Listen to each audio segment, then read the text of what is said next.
So today's date, 9/30/19. The objective is we want to find zeros. Next, we're going to call them roots from polynomials. Okay, and we're going to do it by factoring.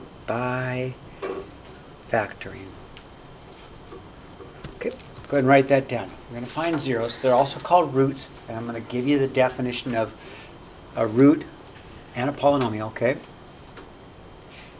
So,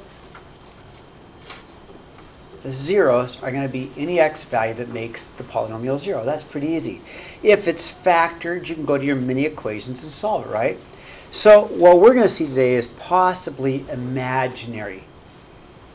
In imaginary, that's where we're going to get this term roots, because a root is going to be any term that makes it equal to 0, including imaginary and real numbers. So imaginaries are i's, so we can have I answers. But let's do example 1. So we want to find the zeros. In theory, we set it equal to 0.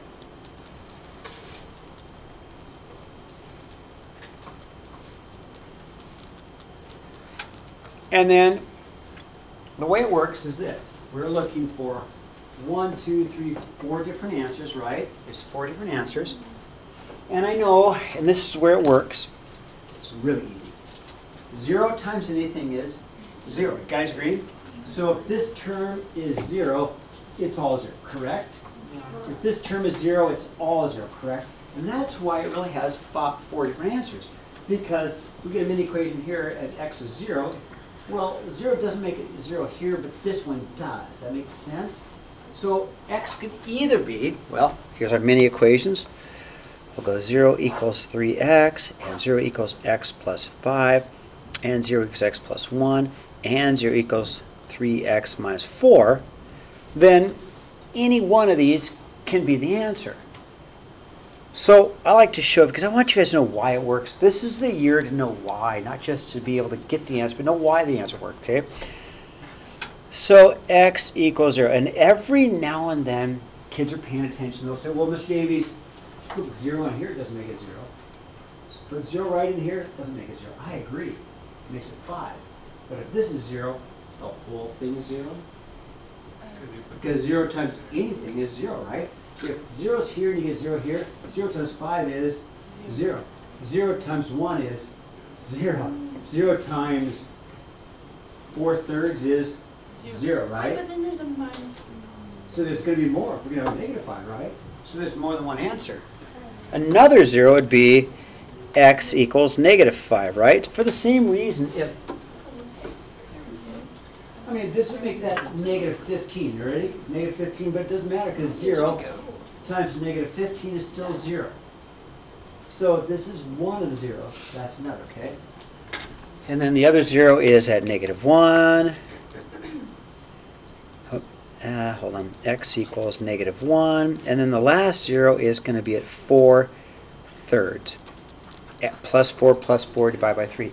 And all 4 of those values are zeros. They're also x-intercepts, okay? Yeah, Evan? Would it be negative 4 because the 3 times 0 is 0? Which one am I looking at? The last one? Add 4 divided by 3. Oh, I thought you plugged in that 0 for the x. Right, so if I plug in 4/3, great question.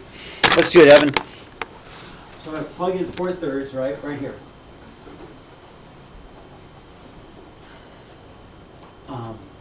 Either they cancel, get 4 minus 4, or you can go 12 divided by 3 is 4 minus 4 is still 0.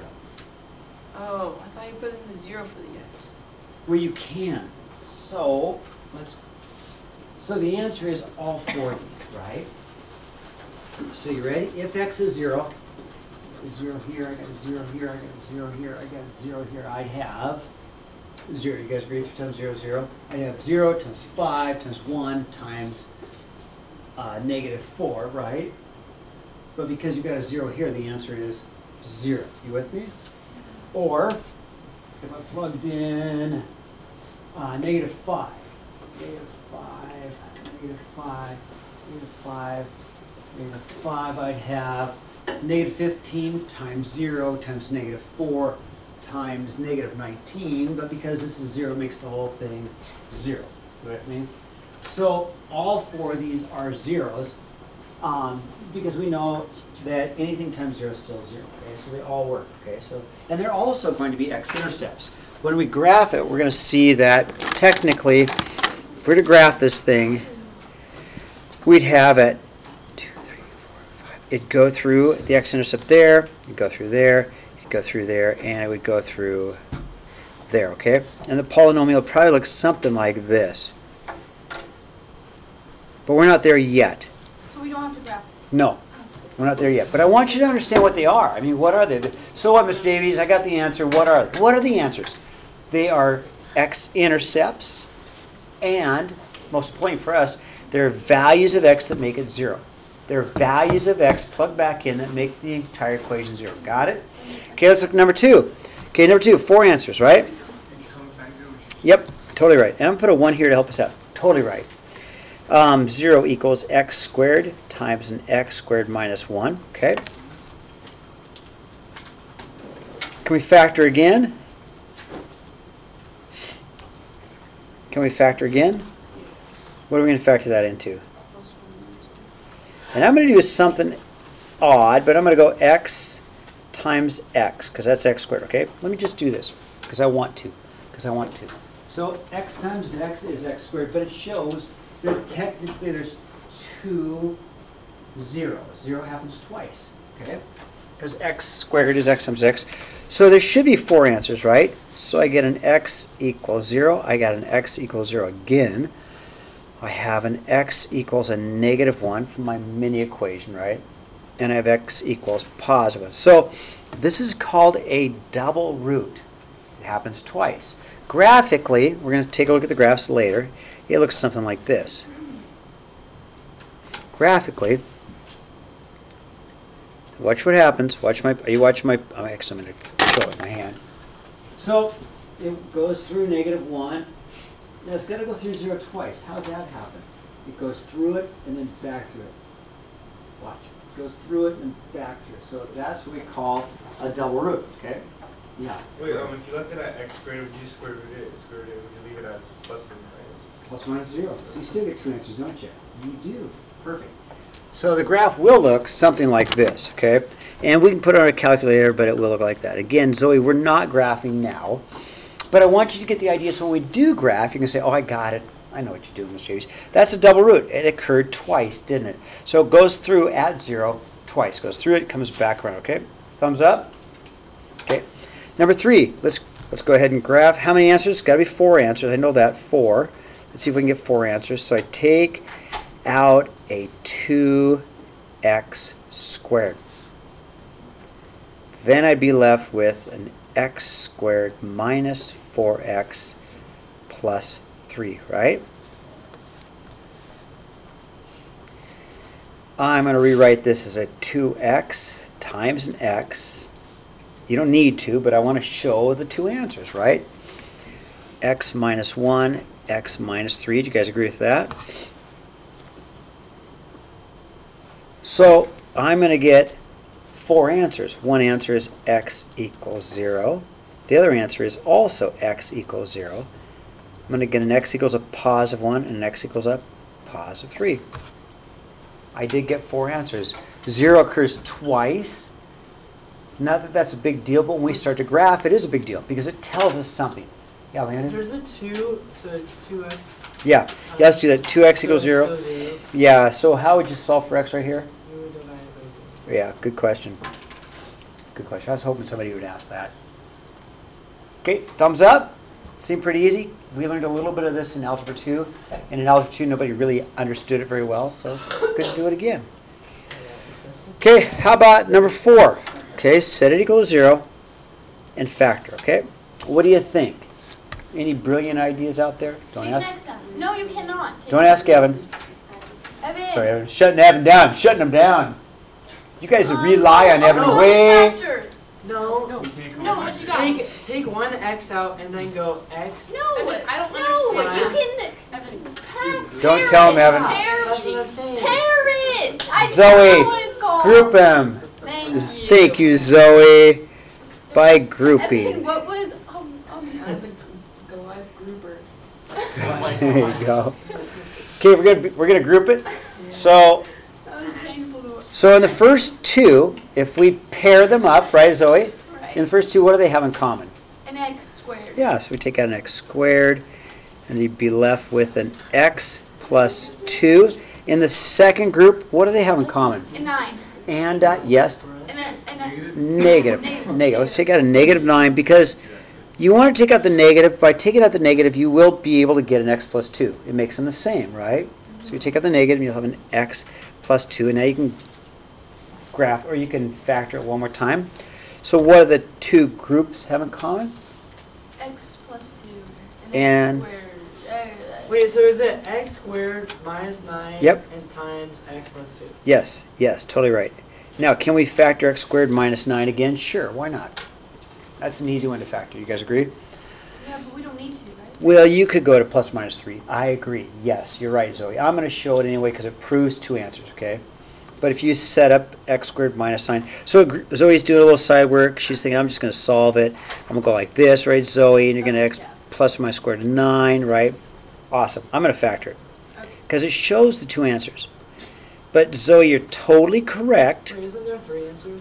3 answers, yes. But there's 2 answers from that. Yes, total of 3, x equals negative 2, x equals negative 3, and x equals positive 3, correct? Okay, so far so good. Now those are the easy ones, right? And I like to start off with the first few problems easy because it warms your brain up, right? So the brain should be warmed up. Let's flip the page, okay? Okay, now, example 5. So it's a cubic, everybody agree? It's a cubic. So if we want to find out the answers, or if we want to find the equation, we got to work backwards. So I do know, as far as zeros, I have an x equals negative 2. I have an x equals 1. And I have an x equals 3, right? You guys agree with that? Yeah. Those are my zeros.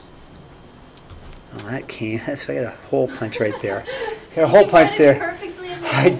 did, right smack dab in the hole punch. That is totally hilarious. That is pretty funny. So, That was this really hilarious. answer came from x plus 2. You guys agree with that? Negative 2 came from this answer, correct? And That's awful. x equals 1 came from x minus 1, right? And x minus 3 gave me the answer of 3. Now, we need an equation. So there's some value a in front of here that we need to find because the value of a could make it upside down if a is negative. In this case, a is going to be positive, sure. It makes it taller, skinnier, wider, whatever, but we want to force it to go through this point. Okay, we want the a, we're going to make the a that makes it go through this point. So this point is the point at 0, 3. Okay, so if we want to find the value of a, we're going to plug in our 0 and our 3 for x and y, right? So this is a x and a y value. So I'm going to put my 3 in for y, 0 in for x, and if I replace my y value with my 3 and my x value with all my zeros, I can solve for a pretty easily. So I'd have a 3 is equal to a times 2 times negative 1 times negative 3. So I'm just going to find the value of a and plug it back, okay? So I'm going to go 3 is equal to a negative 6, positive 6a, No. divide by 6, and a is 1/2. Now, to get the equation, we're just going to take our 1/2, the equation of this, and put our 1/2 right back up into there, because that's what the value of a is. So my answer is going to be y equals a 1/2 times an x plus 2 times an x minus 1 times an x minus 3. Okay?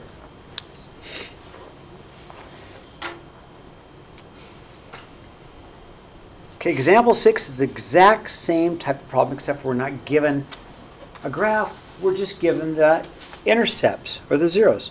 So it's degree 3, so it's got to be a cube, and it has zeros of negative 5. So that had to have come from an x plus 5. Okay? To get a negative 5, it would have had a mini equation of x plus 5. This would have been from an x plus 2. To get a value of negative 2, it would have come from a mini equation of x plus 2. And this would have been an x minus 1 to get a mini equation to solve and get 1. Now, we've got some value a that we need to find, because value of a gives it its shape, correct? So we need a point, which we have. We've got a x and a y.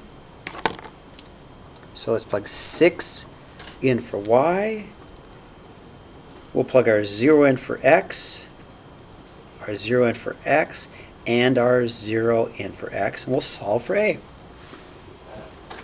6 equals a times 5 times 2 times negative 1. 6 equals negative 10a.